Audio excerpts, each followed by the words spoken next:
Dnes s vami chcem zdieľať jednu odu na ženstvo, ktorá cezo mňa prešla presne takto pred rokom. A sú to veľmi silné slova, ktoré nám, ženám, pripomínajú tie naše dary, s ktorými sme sa sem zrodili a ktoré máme zdieľať so svetom. Milované ženy, pamätajme si, prečo sme sem prišli. Prišli sme sem, aby sme otvorili svoje srdcia a bezhranične milovali všetky bytosti. Aby sme čistou láskou tvorili a prinášali dokonalé, čisté duše na tento svet. Aby sme udržiavali rodinu pohromade, svoju najbližšiu a celú našu pozemskú rodinu. Aby sme poznali múdrosť posvetných bylín, spájali sa s Matkou Zemou, komunikovali s ňou a ochraňovali ju. Aby sme si spomenuli na našu schopnosť sebaliečenia a aby sme vyliečili celú rodovú líniu a vyčistili tak dedičnú karmu. Aby sme pomáhali tam, kde je naša pomoc žiadaná. Aby sme držali pohromade a navzájom sa podporovali. Aby sme mali každý mesiac odvahu vstupovať do ríše mŕtvych a prinášali tak dary poznania do ríše živých.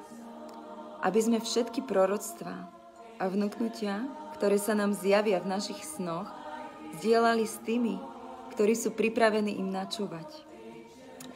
Aby sme svojou energiou prinášali lásku a blaženosť nielen do svojich domovov, ale kdekoľvek, kde vkročíme. Aby sme rozprávali príbehy našich predkov, ktoré sú už takmer dávno zabudnuté, a šírili ukrytú múdrosť príbehov aj ďalším generáciám. Aby sme rozprávali o našich víziách, predstavách a túžbách tak precítene, že v danom momente budeme vedieť, že sa stávajú skutočnými aj vo vonkajšom svete. Aby sme opisovali krásu života v raji, tu na zemi a mieste svojich koreňov, svojej rodnej, malebnej krajiny, nech sme kdekoľvek vo svete. Aby sme všetkými zmyslami precítili dary pozemského života.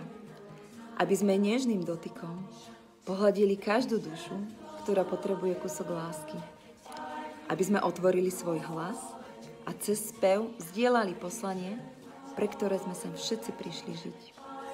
Aby sme svojim telom ukázali dokonalú krásu a umenie prírody. Aby sme tancom vyjadrili to, čo slovami vyjadriť nedokážeme. Aby sme sa hrali a vychutnávali si život plnými dúškami v každom okamihu, pretože život prebieha práve teraz, nie v minulosti, ani v budúcnosti.